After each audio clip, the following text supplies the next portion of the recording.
Picture the scenario. You've saved up for a while, possibly going without some luxuries you'd previously splurged on, and maybe even avoiding going out or taking those weekends away. You've kept your old and busted car chugging along for as long as you possibly can, and the day has come when you've finally been able to throw down the cash, or finance, and then drive the new hotness off the lot. A new, all-electric hotness, of course, complete with all the bells and whistles that any self-respecting new EV comes with off the production line as standard. Of course, your new ride includes keyless entry, keyless ignition, and quite possibly PAC. That's phone as a key to those who don't know. And you have all kinds of fun showing your friends and family just how you can whip it out and unlock your car without a single janky old key in sight. Yeah, that sounded a little better in my head than it did on camera. I'm sorry. Everyone thinks you're the dog's doodads for having a fancy car and maybe call you a poser behind your back, but that's okay because you've got a car that you can unlock with your phone, and that, my friend, is the ultimate cool. Until one day, the unimaginable happens. You come outside to where you thought you'd parked your car, only to find it gone. Your pride and joy, the thing you worked so hard for, is now probably halfway across town and half in pieces as some mob boss oversees its dismantling into 1,000 different pieces that will be on eBay later the same day. Unless you notice that there is an identical car to yours parked a little way away. A car so similar that you'd swear they popped off the line together. And then it dawns on you. What if your car was taken by accident? What if your car was taken by the owner of that very identical car to yours that just sits a few feet away from where your car was parked? And what if they haven't got a clue it's taking place and that there's a massive amount of trauma unfolding? It might sound far-fetched and implausible, but for one Tesla owner in Vancouver, British Columbia, that's what happened not so long ago. Let's talk about that.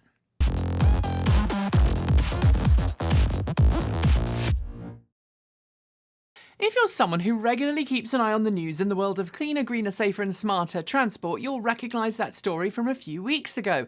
It involved Rajesh Randiv, a Tesla Model 3 owner living in Vancouver, who parked his car up to run some errands only to return to and unlock an identical Model 3 parked not so far from where his car was parked.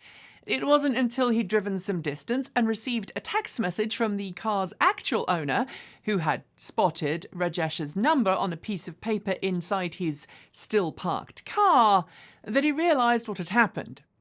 Both owners filed a police report, and Rajesh says he reached out to Tesla to complain about the incident, only to get a mailbox full message in return.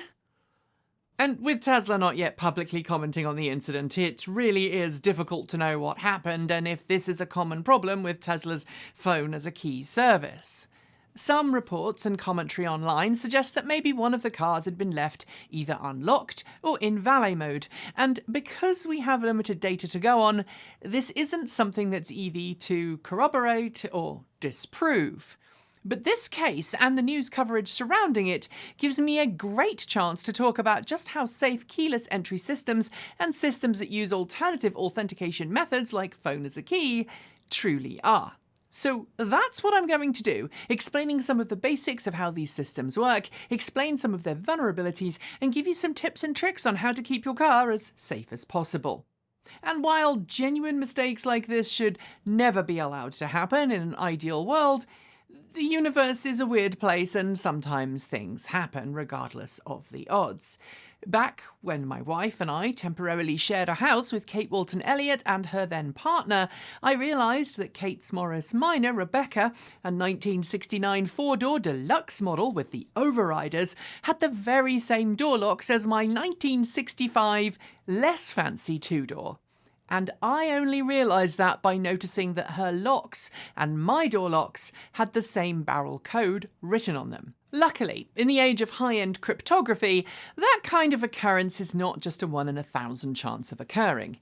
It's so large that most people really shouldn't worry about it ever happening.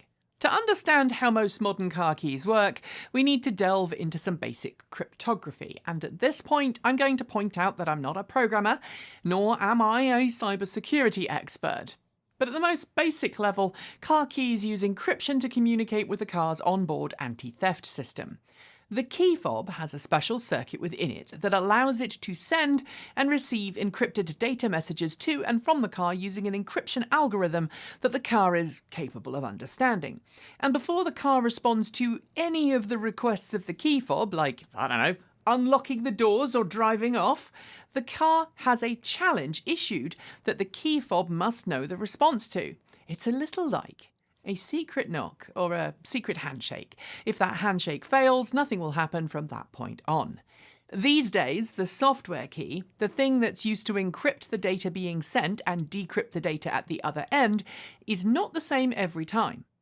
It used to be, back when these were all fields and when keyless entry systems were all really new and wonderful and shiny, but yeah, that turned out not to be so good.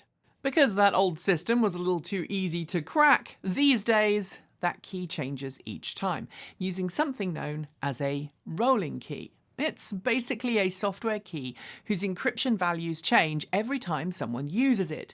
The car and the key fob both have a giant list of keys in a certain order, and when the car sends an authenticate code, the key fob sends the next one in the list. The car then checks to make sure that that is actually the next one in the list, although it actually accepts any one of a number of the next few on the list to make sure that if the key fob moves out of range and gets pressed by accident, nothing bad happens.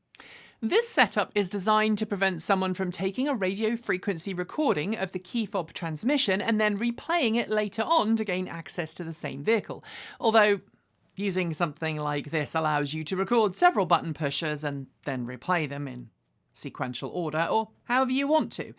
This, by the way, is my Flipper Zero. It's a pen test or penetration testing tool that's used by white hat hackers, security experts, and some more naughty, ne'er-do-well types to see how easy it is to hack into something.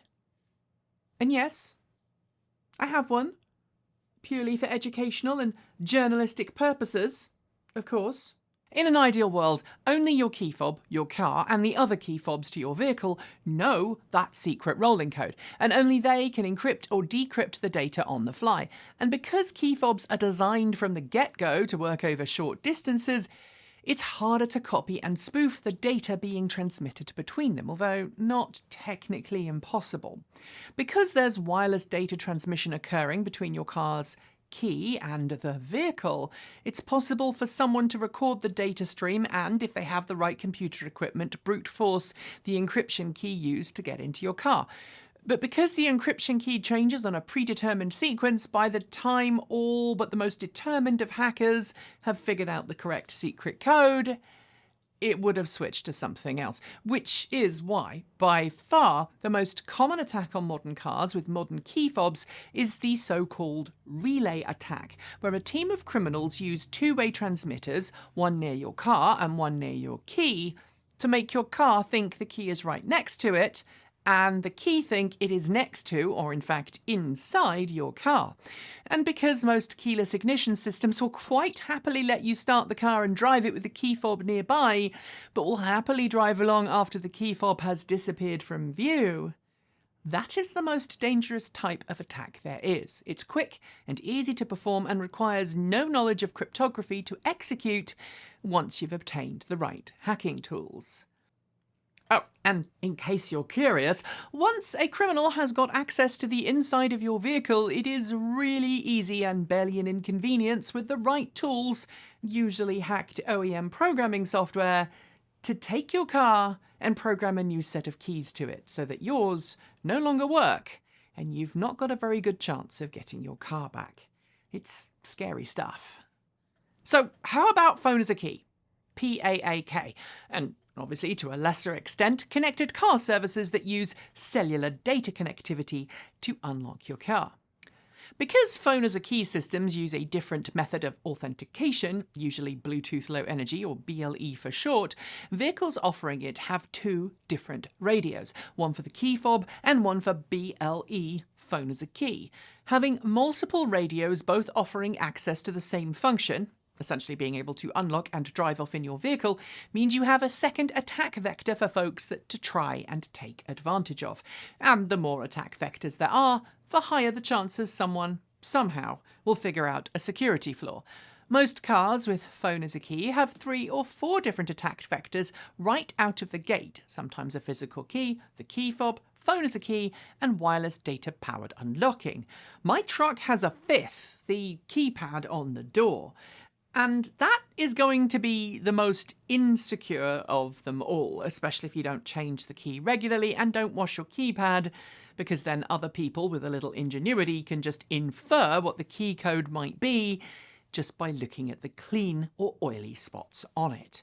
Just like key fobs, phone as a key systems use cryptography and rolling security codes to make sure your car doesn't let any random person in. And because cars with phone as a key usually have over-the-air software updates and pretty powerful computers inside them that can update their cryptography software and patch bugs as they are found, it could be argued that phone as a key systems are actually more safe if the manufacturer engages in efforts to enable white hat testing of their systems, offer bug bounties, and is prompt with fixes for reported problems.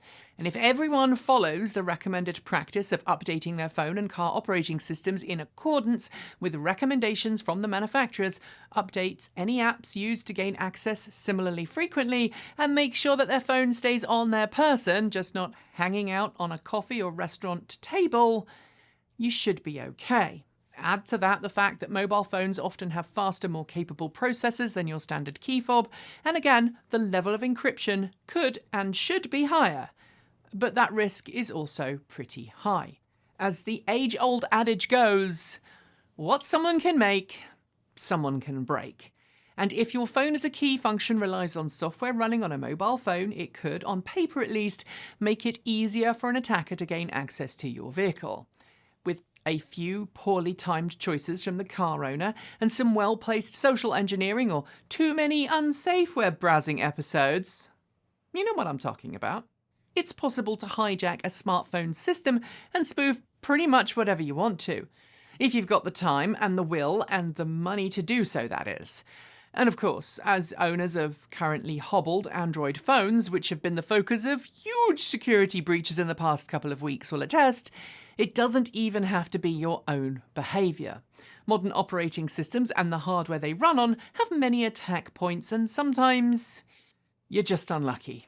Of course, any mobile developer worth their salt will make sure that any app that requires high levels of security, such as a banking app or a phone as a key app for a car, will point-blank refuse to run the app on a mobile device that has been modified or compromised in some way. But if you've gone to great lengths to mod your Android OS or install a jailbroken iOS mod, you may be opening yourself up to more trouble if you use phone as a key.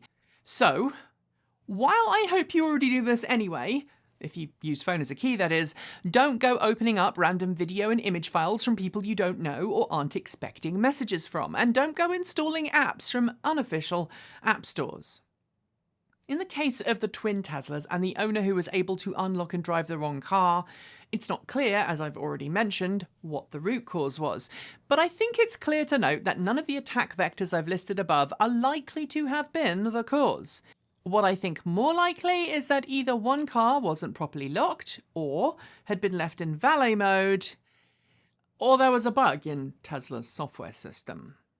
And sadly, while computers do go wrong, they usually go wrong because we go wrong. Tesla has traditionally held a pretty proactive position on security flaws, as demonstrated by a team this week that just won $100,000 in the Pwn to Own competition for demonstrating a Tesla security flaw, while another team won a Tesla Model 3 for demonstrating a completely different flaw. These flaws obviously are already in the process of being patched. But Tesla also has a reputation of moving fast and breaking things when it comes to software design. And Elon Musk is known for pushing his engineers sometimes to well beyond breaking point, not listening to their expert opinion and pushing them harder than he should be. And that's when things break. Tired engineers make stupid mistakes, and it's entirely possible and entirely plausible that this issue wasn't anything more than a bug in the latest iteration of Tesla's operating system, caused by a tired or an inattentive engineer. And if that were the case, it is troubling news. But remember, right now, I am just speculating. That said, this wouldn't be the first time a security flaw has been found with a keyless entry system. We've seen several bugs and flaws show themselves in the last few decades, which frankly reiterates the "if you can make it, you can break it" mantra. So now I've covered some of the security issues, let's give you some ideas as to how to ensure that you keep your vehicle as safe as possible. First, the obvious one. Be aware of the risks. Don't keep your key fob by the front door of your house, and if possible, park somewhere where it's harder to just get in and drive off, like a garage. Second, make sure you follow recommendations for smartphone and online security. Use a password manager to make sure that your logins for any connected car services aren't easy to guess. Use two-factor authentication to make sure that any attempts to change passwords or logins are met with a two-factor authentication challenge. Make sure you use a good, strong password and use a tool to check for data breaches. Changing that password promptly if breaches occur, never share it, and use your smartphone, if you want to, with biometric security. But I should note that you should only do this if you feel comfortable doing so, because in the US, for example, the police can access your phone without a warrant if you choose that. So you will want to weigh up the pros and cons of that one. The more complicated a system is, the more potential ways there are to hack it, but at the same time, if you use the offered security as suggested, you're less likely to fall afoul of any nasties. Third, if you don't use any phone as a key or smart connectivities, don't enable it. If you're someone who likes good old-fashioned keys, frankly, that's fine. Most cars with this functionality are opt-in, meaning the system won't be active until you actively set it up. And if you're worried about the risks of phone as a key or other remote services, or you don't want to pay a monthly fee for them, just deactivate them, forget about it, and take your key with you. Finally, pay attention to your vehicle's service and recall notices. If there is a serious issue with your car's cybersecurity, you will be notified by the automaker. At least, you should be, under law. And in those cases, following recommendations on recalls are imperative if you want to keep your prized car where you last parked it. As for Tesla owners, I've got to admit this story is worrying, and if I owned a Tesla, I might think about deactivating phone as a key until I know the full, unabridged story. Because, well, you don't want someone driving off with your car, even if it was, as is this case, a perfectly innocent mistake.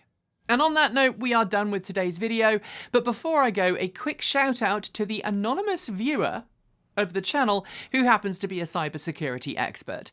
I appreciate their script read and fact check. Thank you.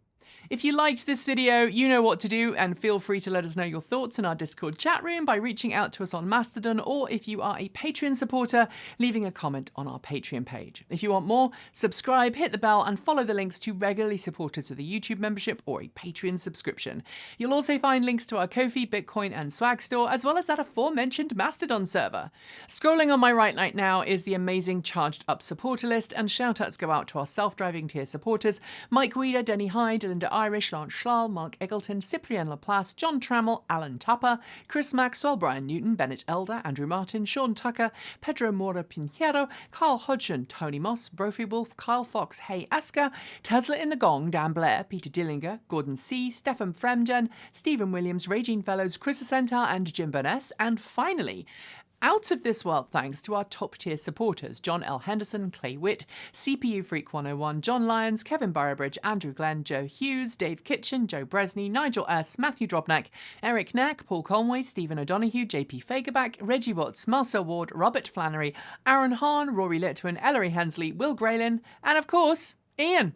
Don't forget that we make videos on this channel every Monday, Wednesday, Friday and Saturday, plus over on Sunday we bring you our Take 2 videos with the chicken and garden and Sunday musing. And with that, I hope you enjoy the rest of your day. I will see you soon, and as always, keep evolving. I know, the G4 iMac is still sitting behind me, and there's a really good reason for it. Namely that I have been so busy, as have the rest of the team, that we haven't had a chance to switch the computer out. Don't worry, I'm hoping to bring you my Mac SE in a future video.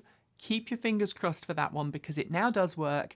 I now have a lovely SCSI system set up on it, which means I have a decent operating system. And it's fully maxed out. It has 4 megabytes of RAM.